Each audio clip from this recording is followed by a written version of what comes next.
Hi, Jan here. Hello. This is Foppy Loving Life. Foppy Loving Life. Yeah. Not even Foppy. I've spoke to a couple of people recently, and they still think my channel's Foppy's France. Yes, So, I did actually. Why didn't I register that? I don't know. Vanessa said it yesterday as well, and I thought no, and I didn't like to correct her. Are you still Foppy's France on Instagram? It comes, yeah, because it doesn't let you change it. That's just the trouble. I end up with these different names anyway. Okay.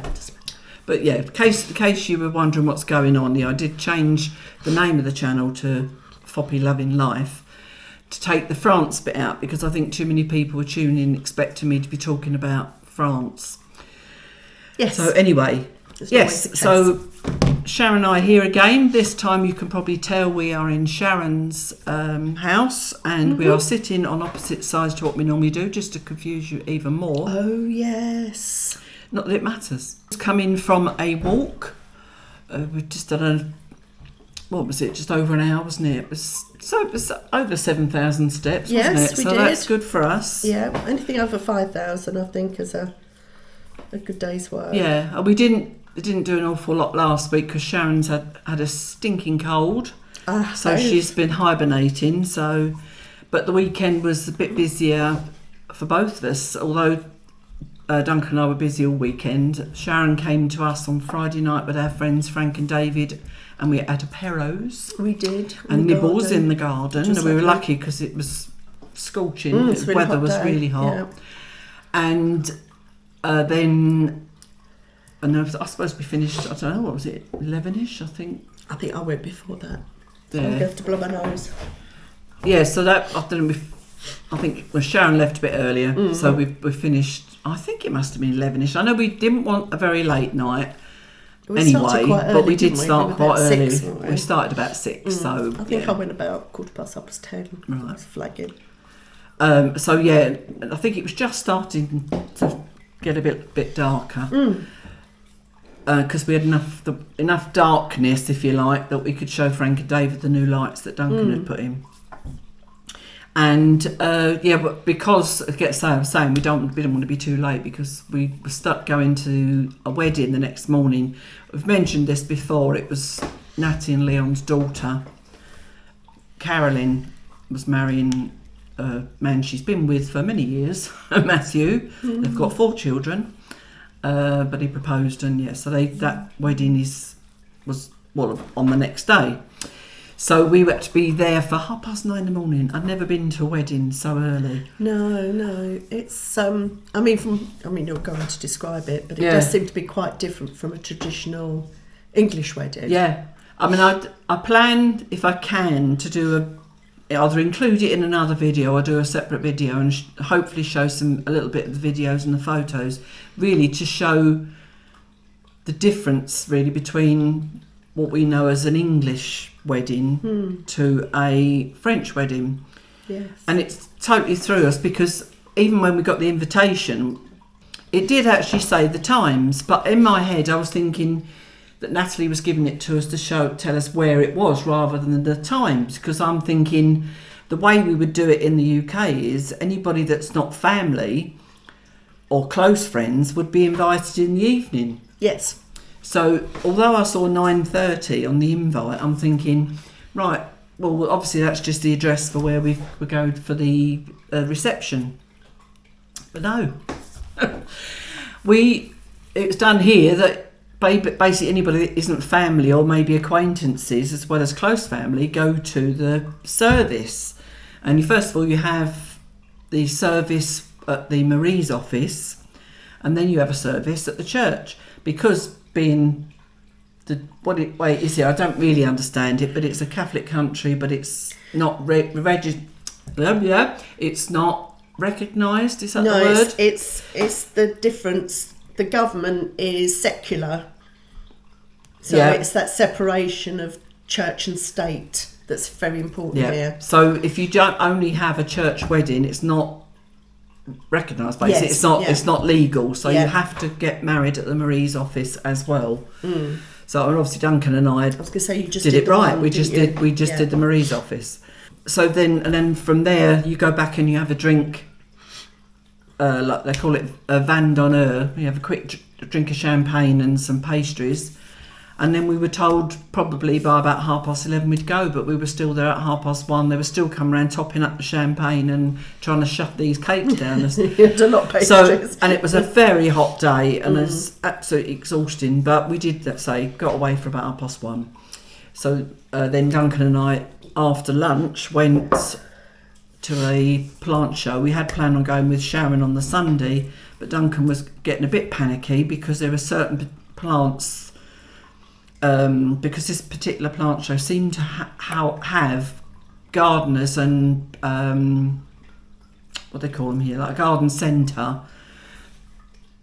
that come and bring plants that you don't always find in the garden centres, basically. Right, so more unusual. It's more like greenhouse people, if you like. They've got greenhouses that actually cultivate unusual plants and stuff, and and they get like there was one stall had all shady plants. Now you don't often find that when you especially not in a supermarket or a bricko.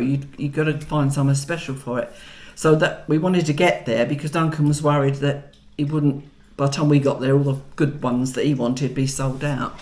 So we changed it. So we had to let Sharon down and. You weren't up to it really in the end anyway, were you? On Saturday I wasn't, no. You finished me off Friday night. Yeah. So we did that and I messaged Sharon and said, you did the right thing not to come because I was absolutely exhausted.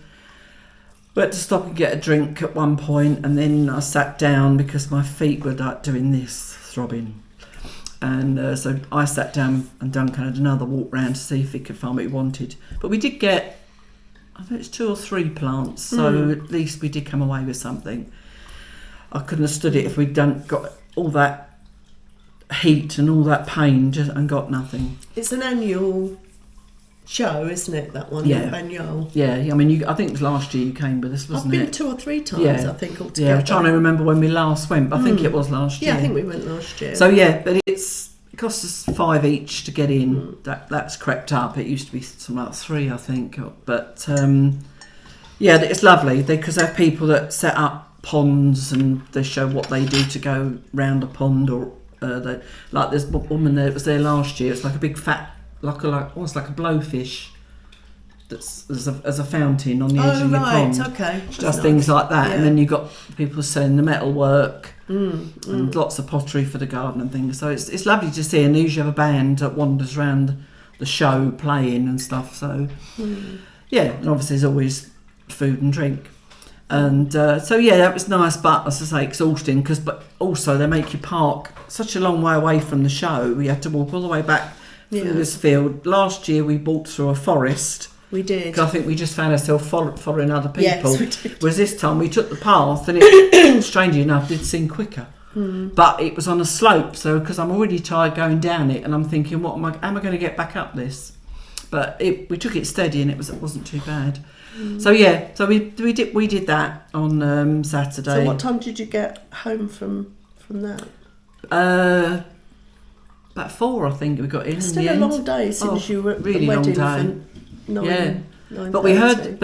I spoke to the neighbours yesterday, and they were saying that despite them even starting, like you think the first part of the whole thing was 9:30, they didn't finish until like 1 a.m. How they kept going in that heat, I just don't know. But it's obviously it's normal to them. So it was all lovely, and so that's that. It was the plant show. Sunday, we found that there was there was a couple of big greniers on, and this time we did take Sharon. So she came out and saw the world after a week. Oh no, you was out Friday night, weren't you? But yeah, the big grenier. They're quite nice towns, weren't they? In the end? Were quite nice towns. Yeah. And I've enhanced my box collection. Yeah. Yeah, we got there, didn't we? And there was this. Was that the first or second one we went to when we got the little lady boxes? Yeah, must have been the first one. Anyway, we went to one, and it's the second one, I think. One of them we went to. We just drove past the church, and we saw these gates open, and this lady was just sat there selling stuff from her house. So obviously we made a beeline for that first off, and nice lady, but yet another person that's heading back to the UK. She's just finding it difficult as she's got older. And I think she lives on her own, doesn't she, and that? Yeah, she'd lost her husband. Yeah. And she said she'd had 2 or 3 falls, and every time as her form recovers, her mobility is never recovered. Yeah. So, and her kids worry about her and stuff like that. I think that's, It's sad, but it was a lovely house. It looked like it used to be a bar or something, didn't it? Because of the sign. Have you noticed a sign above the door? Yes. Hinted at something like a bar or a shop. It was that very it used to nice be. little cottagey Beautiful thing, wasn't it? Yeah. Yeah, just a lovely little town actually. I can't remember the name of it. I'll get it for Duncan. I'll put the name of it on the screen. The name of the first one, but I don't remember the name of that one. Yeah, the first one was Saint Colombier de Plessis. Oh yes, Saint Colombier de Plessis. That's right. Yeah. So we did that one first. That wasn't huge, but it was spread around the town again, and there was big gaps between tables. But what did we? Oh, Duncan bought. Was it there? We got some plants. I can't remember which one he got. We got plants basically at one of them or both of them. I can't remember. Yeah, but Sharon just keeps buying boxes. I do. I'll put a picture in to show you her little boxes. Yeah, because I'm running out of spaces for little houses, or finding houses small enough to go in the bits I've got left in my house collection. Do those boxes fit in the other? Yeah, I'll take a picture. Oh, they do? I'll give you a picture. Yeah.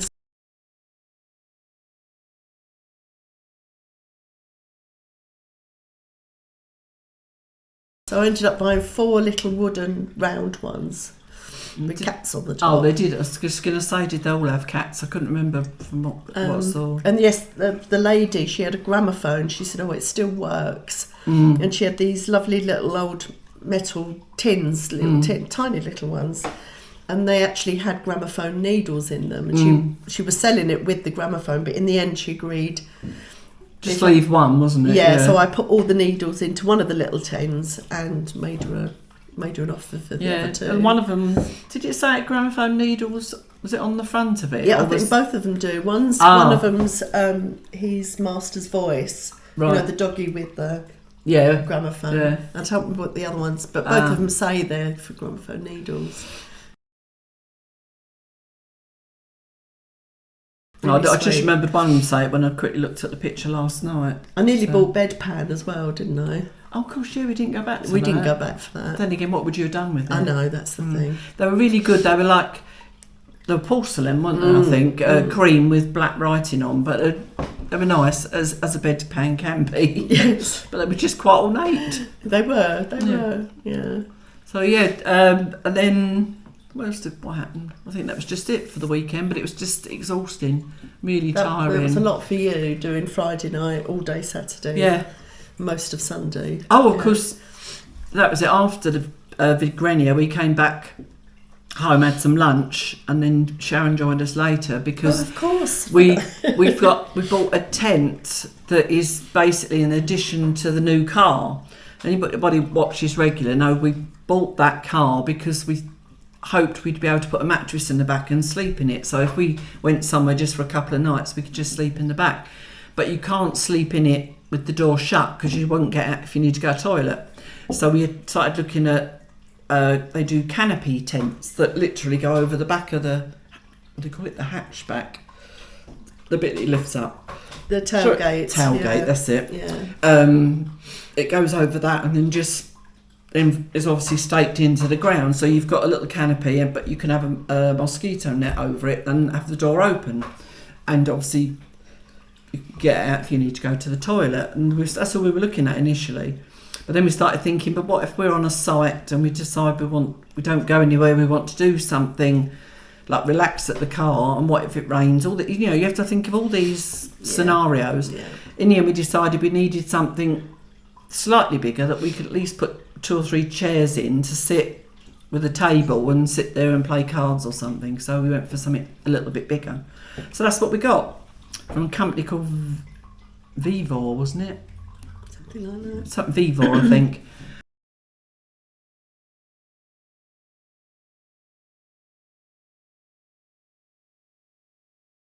And obviously we needed to put it up to check it to know whether it's right or whether we need to send it back.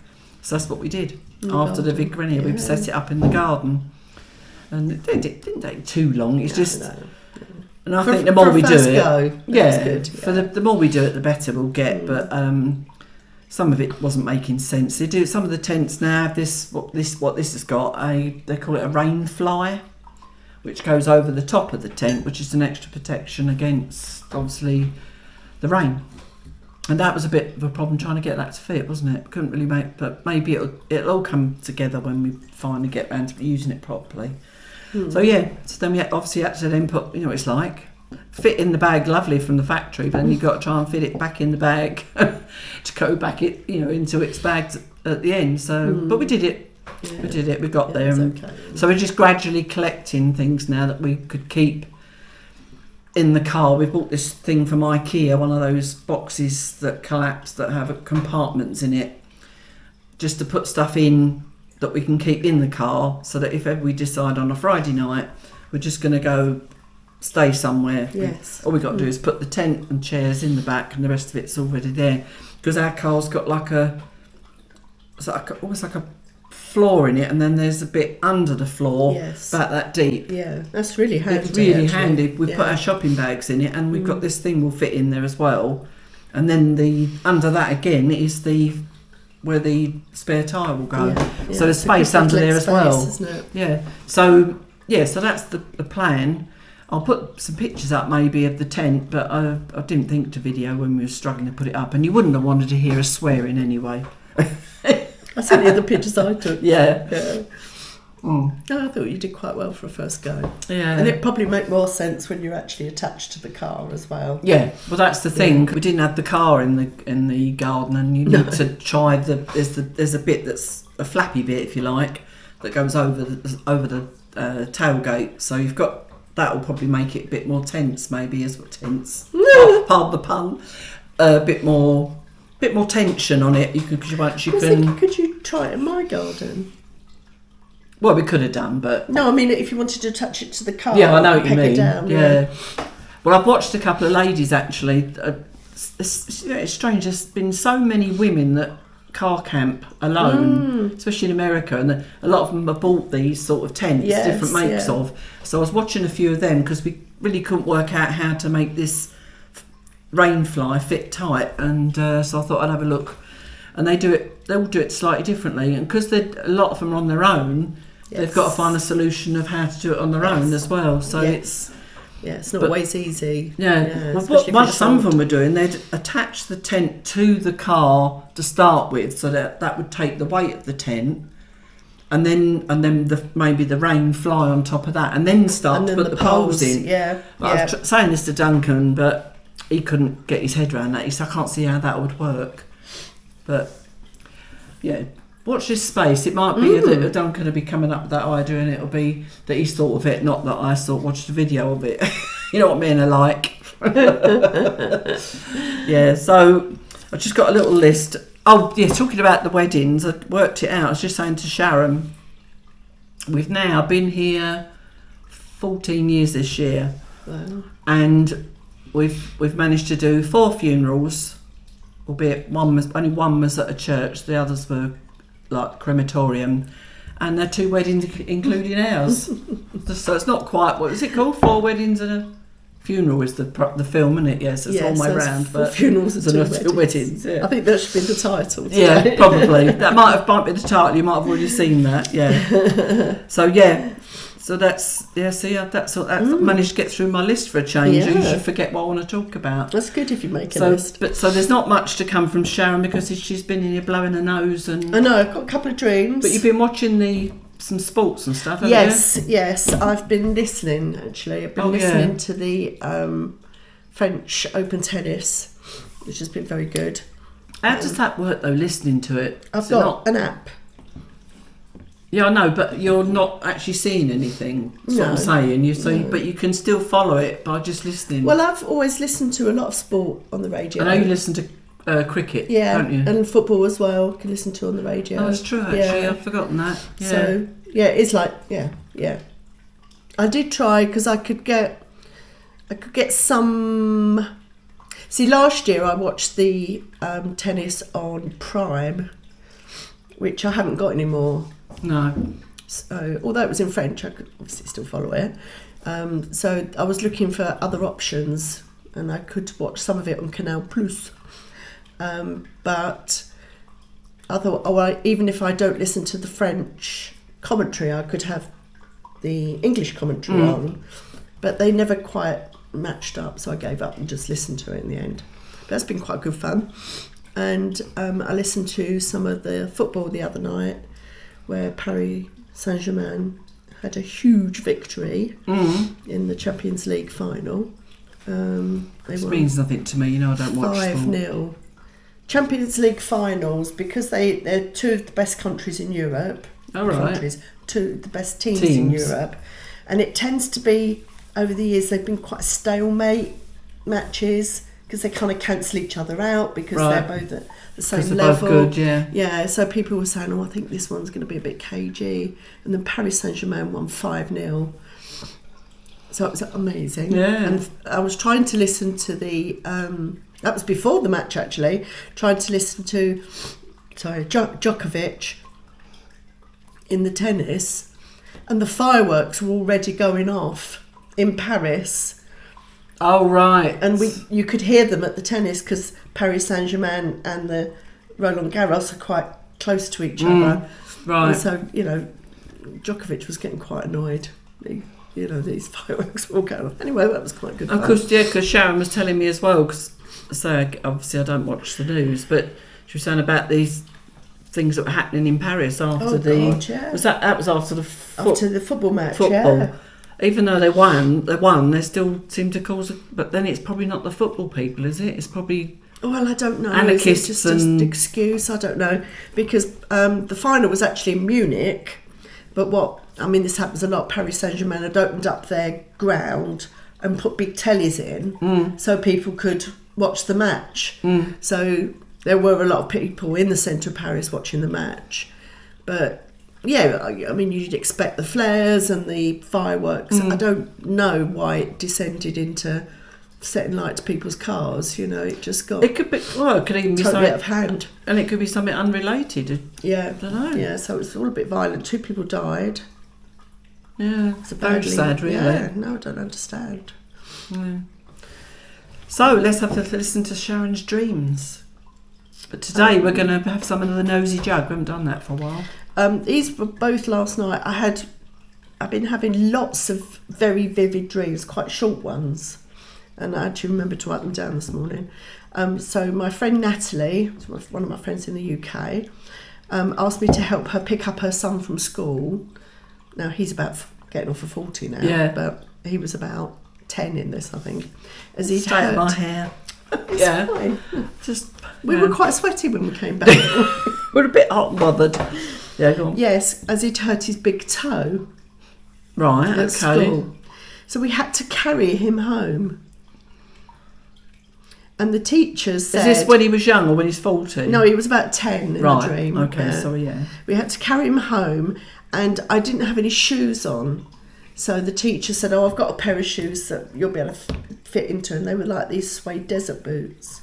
And she went, that would be £5. So I had to pay her to wear these shoes to carry him home. Yeah, charged me £5 for that. Right, so, yeah. Okay. And I was carrying his feet, and Natalie was at his head. He'd only hurt his big toe. Anyway, and the other little one was I was driving this old van, and underneath the back seat was like this huge, it was about this big, and it was like a big old, it was ceramic, it was like a ceramic water tank almost. And that was what was powering the van. Right. I don't know. Of course. So I was saying to people, oh look, this is, and showing them under this seat, this big. So it's like... almost like a giant water closet, Yeah, yeah. With like the old-fashioned Victorian writing on and stuff. Some of the buses in London run on hydro like water thingy now, don't they? So they've got big ceramic. I don't think they've got big tanks in the back. No, I don't know how they work, but I remember seeing them when we was in London with Natalie and Leon. I wondered if it was because we discussed your outside loo on Friday night. Possibly. Just remembering as well that the hydro whatever buses. I'm not very technically minded, but I've got a feeling They started in Australia, I want to say. I think I looked it up once. If you're from Australia, let me know and see if you've got them there. Now. Oh, did I tell you about the one where you were outside my front door? No. That's really quick, because I went to the front door and you and Dunk were there in your white car, but you were right outside my front door. So I don't know where my steps had gone. There was no steps. So it was just you in the car right outside my front door. So, and you were like, "You ready?" So I'm just coming. Well, I'm just gonna forget actually. Just any comments we had on the last podcast. This is the one where we were talking about screenshots. Right, we had Morford. I haven't heard from Morford for ages. We did have contact with you quite a few times before, and Sylvia White, and of course Renee. We were talking about. We were asking Renee what she did, do you remember, as a profession, because she was on about the occluded memories and things like that. Oh, right. She said she was a clinical trauma therapist, but she's now happily retired. And do you think I need that? Still hoping beyond, maybe, still hoping beyond hope to die in France. Oh, bless her. She does want to come over. She desperately wants to come and live in France. But yeah, I was talking about the dreams. I was going to say, if any of you dream analysers that you can let us know about Sharon's dreams. I have to send them to Fee occasionally, because one of the people who works with Fee just bloody loves my dreams. So every now and again I send her a badge. And we were talking about why people don't like the ads on YouTube and things like that, and she said obviously about as we know there's free downloadable ad blocker apps and things like that. And she was on about that volcano erupting under the sea that you see on. We showed the picture of your screenshot. Oh, right. That, and she was saying in Oregon, if the axial sea mount erupts, nobody would even know. It goes off every 15 to 20 years, and there's been no disaster so far. Oh, right. Talk about disasters. Sorry, can I interrupt? She loves a disaster. Yeah. Well, there's been a really good series on the BBC about Lockerbie. Oh yes, right, yes. And would they know about that in America? And that was Americans will know about Lockerbie. Oh, the Lockerbie disaster. Yes, I can't remember much about it. 103, because it was mainly Americans on the flight. It was a flight from Heathrow to New York and then Boston. Right. I must admit, I'd forgotten the journey. Yeah, and it blew up in the sky and landed on Lockerbie. But it's really interesting. It's a docudrama. So it's obviously acted. And what was this on? On the BBC. BBC. I mean, in America, I don't know if you'd get it on, is it PSB, the Public Service Broadcast Channel? I think they do a lot of BBC stuff. Really interesting. I mean, I knew most of it because I'm a disaster fan. I mean, it's a disaster, but because it's a disaster that's been and gone. Not so bad. I don't like nowadays and all that stuff. So I'm watching that. Yeah, apart from the first episode, it's mainly about the investigation and how they came to actually prosecute the guy that they did. So yeah, it's been really interesting. Oh, and Renee says she takes gazillions of screenshots, which get organised into evidence folders to confuse whoever looks at her computer files after she dies. That's brilliant. They also collect ancient recipes and stuff, and ingredient. I love that. I'm going to do that. And remember, we was talking about what MDR, because we were talking about what the French. Because we were talking about laugh out loud. You remember? Yes. And I said I'd learned what the French was. And you learnt the French was MDR, and I thought of it being murd, which is SHIT. But yeah, she's French background, and she was just saying morderia, which is what yeah. I died laughing. Yeah. And we was on about actually talking to people on the telephone rather than messaging, all this sort of stuff. She said talking on the telephone to actual humans is better than talking to an automated AI voice, because we were talking about AI voices and stuff. Sharon's dreams are so random. Yeah. She prefers my Brad Pitt dream. Well, yeah, far more exciting than carrying somebody's child home. Yeah. Shoes you had to buy 5 of. But she said, great chatty podcast. Thanks so much for the visit, and do enjoy laughing and listening to you both. Mm-hmm. She's had a funny thing keep going on with YouTube, actually, because one minute she had to change her subscription to something else because somewhere along the line it all went wrong. So she ended up with 2 channels running with different names. And now the new one she's running, she's lost her face. No, she's got the face, but the name of it's gone. I have no idea what's going on there. Then we got Sylvia said, love listening to you both. Keep it up. Promise I am subscribed. Lovely blue sky, very grey here at the minute. So obviously that was in the UK. And we were apologising for the wind because even though we had mufflers on the microphones, I just knew the wind was still getting through. Talking to Duncan today, I found out that all the time we've been using our microphones, it turns out they've not even been working. So any sound has been coming from this camera. So we've now got to look into that because it may be, even though we've bought it thinking it was compatible, the microphones to the camera, it turns out it may not, and we've just thrown that money away. But so if anybody wants one of these, we could be selling it soon. So it's lucky that the actual volume on this is okay for indoors, because outdoors it's not quite so good. Because if Sharon walks away from me, or if Duncan walks away, even though the microphones we thought were working, we couldn't make out why. Because the video went up today, and Duncan said, "Why can't I hear B? I know I've got the microphone on." And that's why, because it's not even working. Morford said, "Hi Jan, great chat with Sharon, down to earth and practical ideas and advice." Oh, so nice to see. Exactly.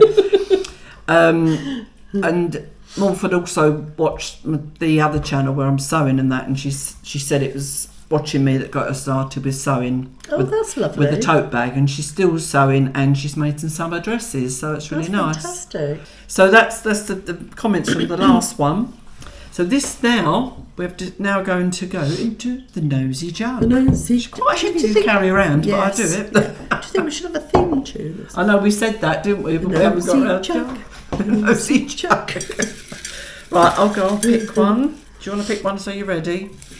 Yes, you filled it up again, haven't you? No, it's the same lot. Just don't seem to get to the bottom. Doesn't go down, does it? Right. What does friendship mean to you? What does friendship mean to me?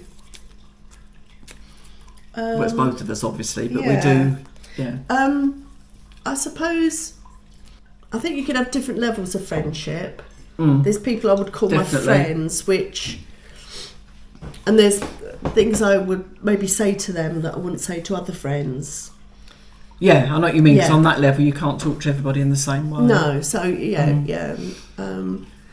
Close friends, I would say I've no more than half a dozen, and I don't really want to collect any more.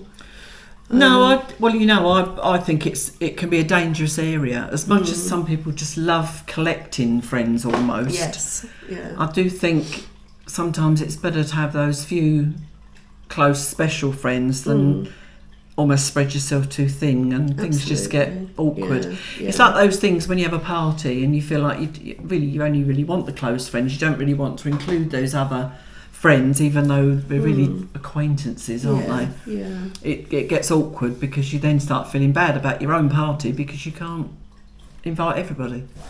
And I it's think hard. the things I like from my friends, if you like, I like. Or do I like honesty? Most of the time. I know what you mean. Yeah.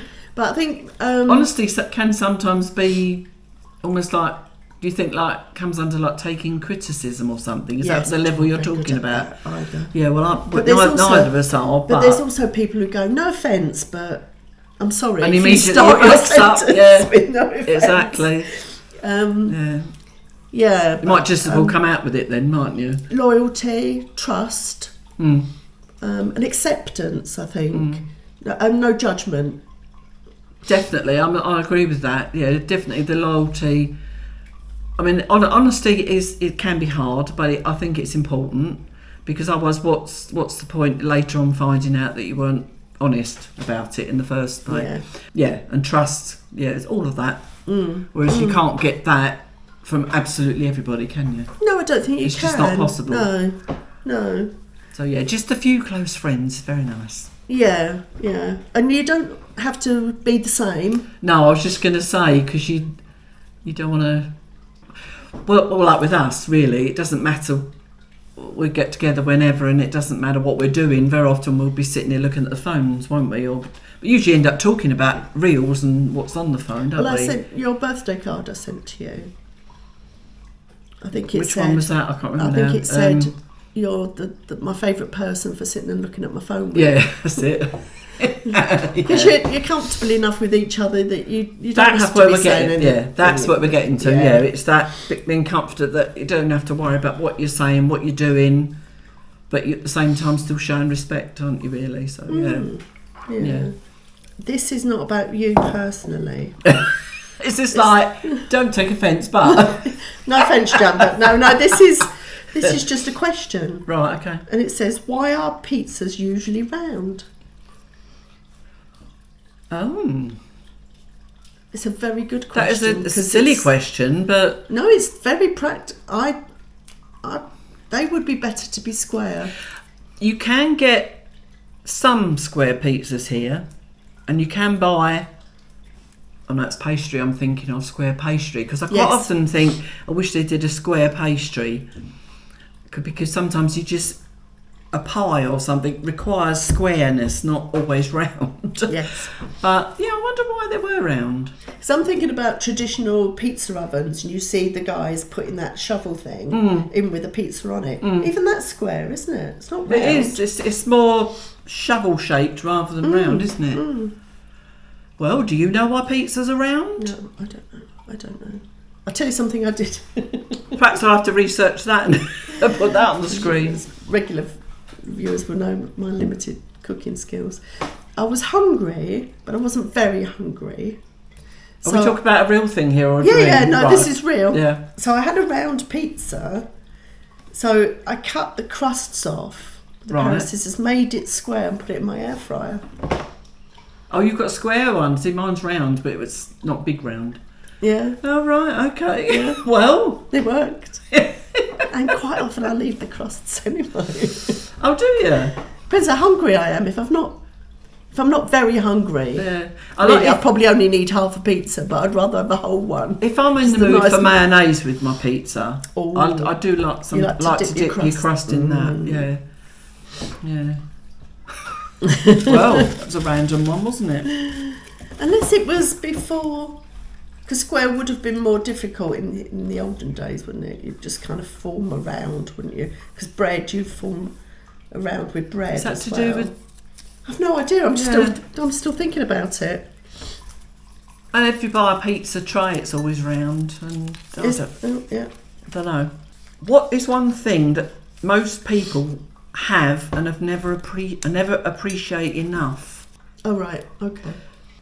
Sometimes just life, I would say. But some people just don't do enough with their life.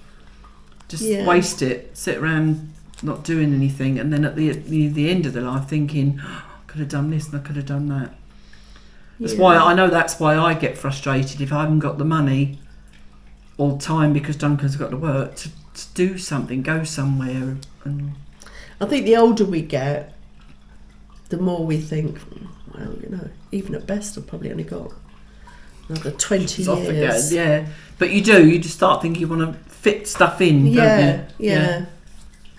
But I do think there's definitely something, and sometimes I think if people are quite rich, I think that some people take that for granted. They don't appreciate necessarily what they've got. They just they probably let it sit in the bank and not make use of it. You hear a lot of people, and Duncan's had clients that have going on about all this money they've got in the bank, but they're really tight at spending it and doing anything with it. And I think, oh, what a waste. What a waste when you think everything in life is money orientated. Well, I think more and more we get not only just parents, but maybe even, I can't think friends necessarily, I'm thinking of people's parents, when their parents are now in their 80s and you find out they've got money in the bank and you think, why the hell? It's under the mattress sort of thing, have isn't it? Have you still got money?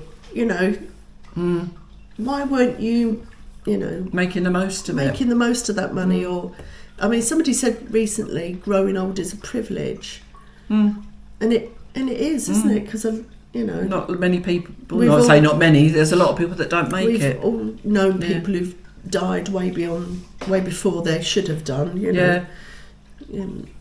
I think that's what drives me to want to do more, and that's why we're in France. That's why we're on a holiday more, because my mum and dad did nothing. They didn't. A lot of the time it's because they didn't have any money. But my dad was very adamant for a long time that why do you want to go abroad when you've got plenty of your own country to see?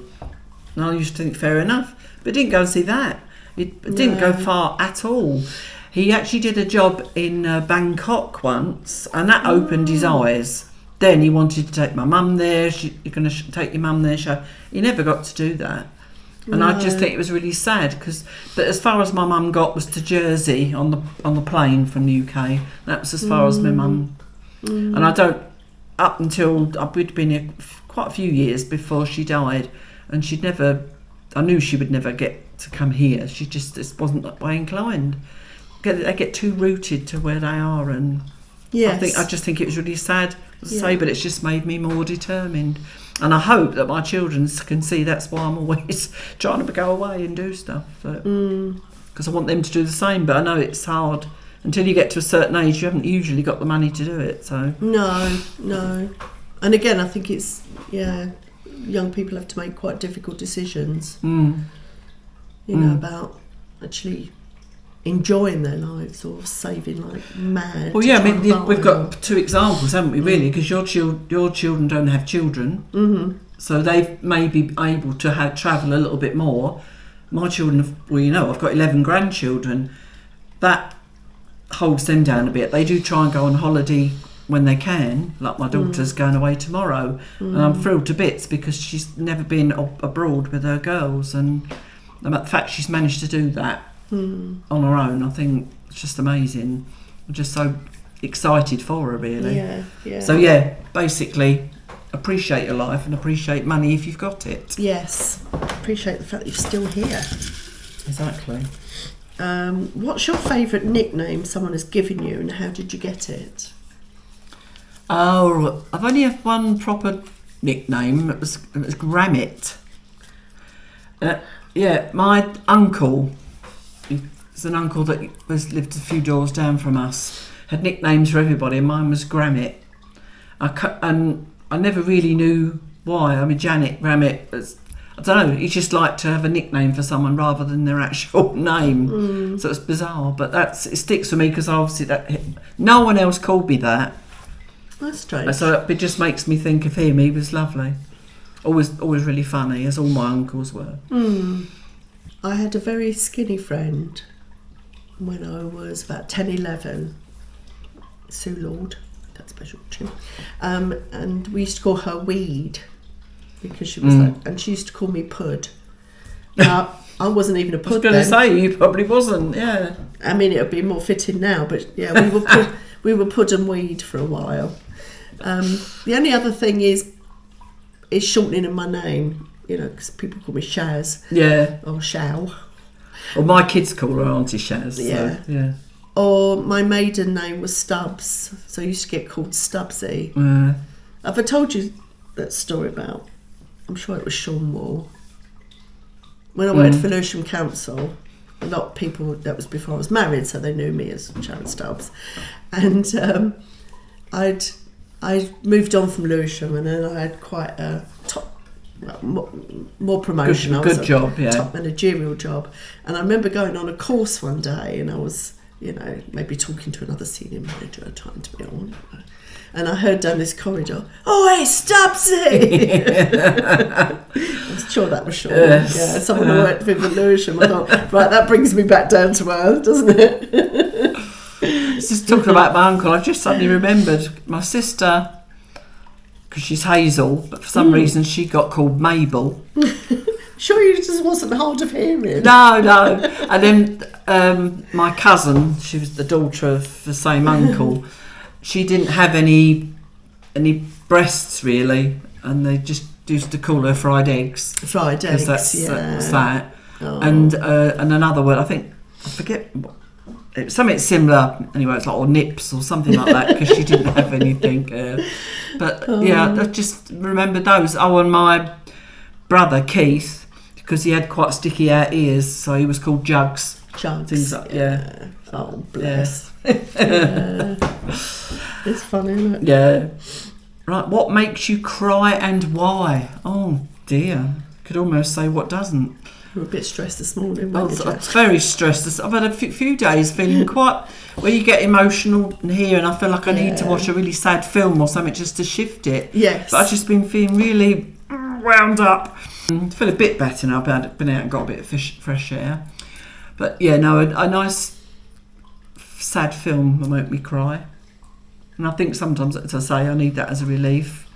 Other than that, things that make me cry will be usually and often seeing photos of my children or videos of my children and grandchildren, and especially around times like Christmas and that, and if I'm not there with them I'll get upset, and just because you just can't be with them all the time. Even if I was in the same country, you still couldn't be with them all the time. No, I'm not much of a crier these days, but I think I do take drugs. I was just going to say that's your medication. Medication just keep you on so I find it quite difficult to cry these days. I think I've only ever seen you get emotional or cry when it's been something about children on the TV. Oh yes, I can't watch anything with kids in. Yeah. Took me a long time to watch. Well, there's a bit in Titanic.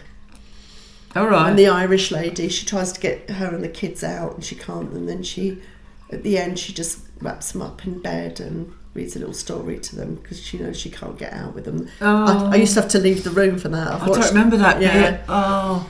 What's the film about? Schindler's List.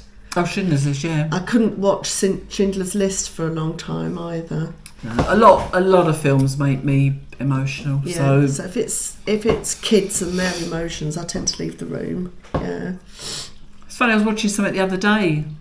Duncan's very emotional, but that's why he doesn't like to watch things that make him cry. We watched something the other day and I got a little bit choked, but I look at him and I went, oh my God, look at you! I said you cry, and he went, this was sad. Like that. Yeah. Oh, I think it's good that people can, especially men. Especially men, because they don't always want to show it. Yeah. Usually for happy things, funnily enough, if he was really proud of something the kids had done. Well, that's a good point, actually. That's probably what I'm, as well with me, if I'm watching something that the kids have done. And I remember that one of them sending me a video of something they'd done, and like you say, and I was so proud of them. I got just so welled up, and I went, oh my God, I can't take it. Yeah. No, it's good to release emotions. Oh, for sure. I still feel like I might be better off watching a sad film, but I can't watch them when Duncan's around, as I say. He doesn't like watching them. The thing is, I end up watching them thinking, come on, something's got to make me cry in a minute. Any recommendations?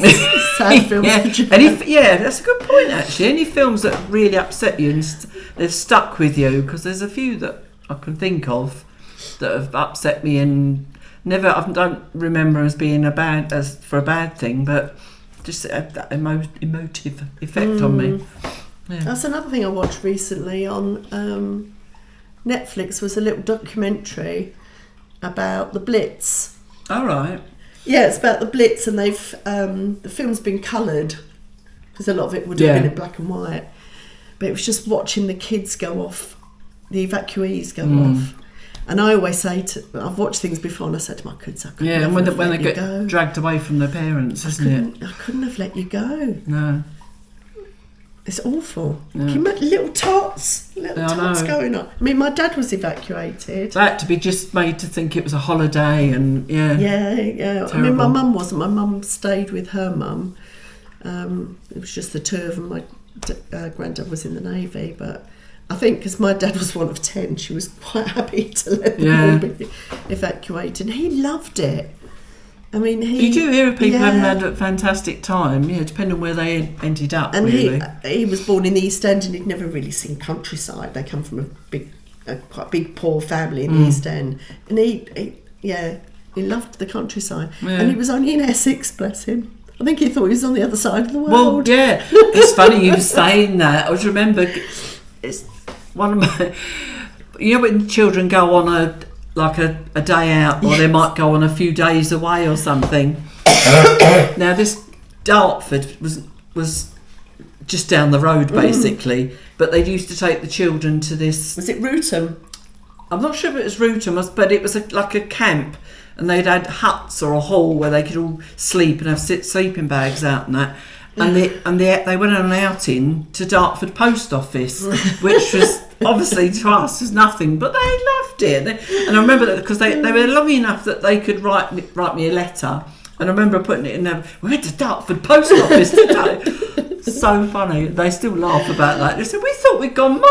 Yes, I remember that because my kids went to Rootham. Yeah, that's right. And when I say to them, it's just the other side of Gravesend. Yeah. It's like half an hour where we live. But it's when they grow up, isn't it? And they realise, oh, it felt like they'd been on a plane or something to get for there. 5 days. Yeah. Oh dear, funny. I remember Stacey. She never liked being away from me. She always just wanted to come home. She went to her friends. I sent them both to friends of ours, and sooner was she there, she wanted to come home. Yeah. That doesn't surprise me, this Stacey. We'll do one or two more, and then we'll finish. This is a good one. Although by the time I've edited it gets cut down. But does your family have any big traditions?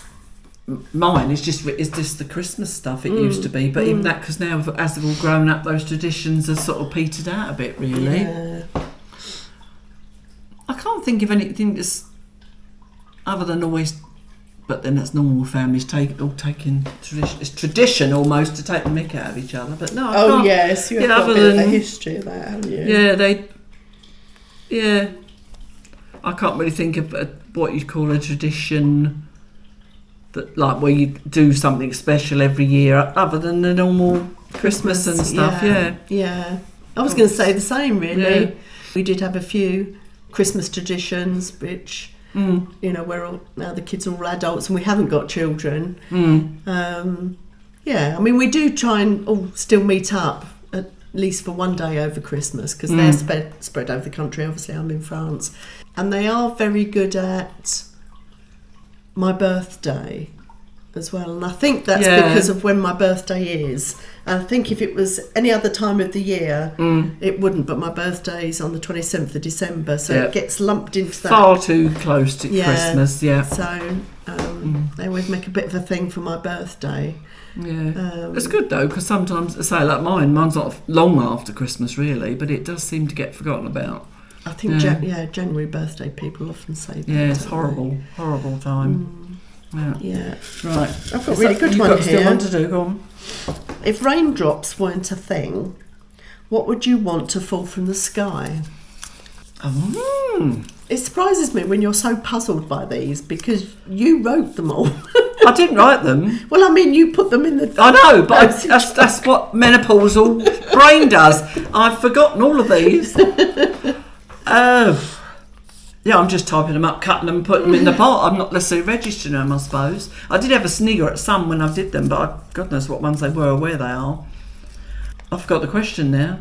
What would you like to fall from the sky? Oh yeah, fall from the sky. Money? Yeah, that's the only thing you'd think of, isn't it? Sugar. You imagine every time it rained and you gathered some money. I'm thinking, I've got Skittles. I think that was an advert, wasn't it? Chase the Rainbow. Yeah, I think, yes. You know, I don't know if you get those, they're little hard coloured sweets, aren't they? Skittles. Well, a bit like an M&M, isn't it? But they're fruity. fruit. Yeah. And are they American or are they English? They might even be American. Yeah, I don't know. I'm not sure I want anything other than rain to fall from the sky, really, and obviously snow. I've no idea. I can't think of anything that would be of any benefit, really, other than money. Oh, right, okay. It says Skittles were introduced... talk about Skittles now. Skittles were introduced in 1971. That's quite late, isn't it? By Jack Candies. I thought it was a lot later than that. I don't remember them being around before that. A British distributor for Mars, which suggests that... I quite like a Skittle, I have to say. Mars is American. Oh, right, yeah. So it's it says 1979 Skittles became widely distributed throughout the US.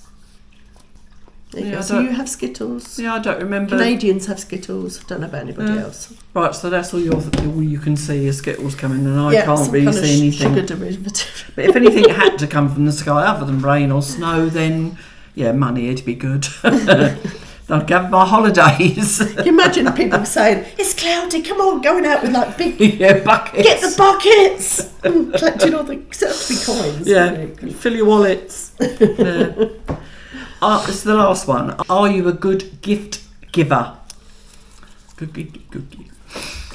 I think I am. People receiving them might think differently. There's two things. I think very carefully about gifting these days from a waste point of view. Yeah. And I have got some friends who will just gift for the sake of it. And I think, why are you giving me this? Yeah. And we've got to the point now we don't just, we do give it some thought. Yeah. If, are they actually going to be able to use this and that? I know what you mean. You can obviously slip up and misread people or misspeak. Yeah. But I think, if I'm going to give a gift for birthday, or I do give it a lot of thought. And I think you do too. I've had some lovely presents from you. I love getting your homemade things from you. Well, I was just going to say that because I've still got your knitted cushion you gave us. We've still got the D and the J that you and Fee made us. In fact, when I look around, there's probably loads of bits that you've given us. Yeah. It's like we've both said, homemade stuff very often is the thing that you can treasure more, can't you? I mean, Duncan painted your painting for your, was it birthday? Yes. And I did that painting. I can't remember whether that was Christmas or birthday. Yeah. But it does. I think it means more. You enjoy giving it more, and then hope that it's treasured in the same way. But it can always also with some people it could make it awkward because you think, oh, they've made this and I've got to keep it and I don't like it. You imagine that sort of thing happening, but thankfully that's not happened to me. No. But I don't think so anyway. No. I do say to you occasionally, I won't stop talking to you if you just suddenly decide you don't want to put this on display or that on display. Yeah, I know. Well, you told me to put the cushion away, and I just, because it needed a zip, didn't I? I put another cushion in it and put a zip on it so I could use it for a bit longer. It's starting to look a bit raggedy now because it's been there a while, but yeah, there is like Sharon recently said, well, last year or this year, about like because we often bring stuff back. Well, we do often bring stuff back from holiday because we see things and you think it's appropriate or whatever, and it's only small. It won't take up a lot of space, so we do end up buying holiday stuff. As you said, maybe we should stop doing that. But saying that, I don't like it. I love that pot you bought me in Morocco. So exactly. It's a little box again, isn't it? It's a little box. But it's what. But I say that's again. It comes down to giving and giving it some thought. If we hadn't have seen something that we thought you might like or use, then we wouldn't have.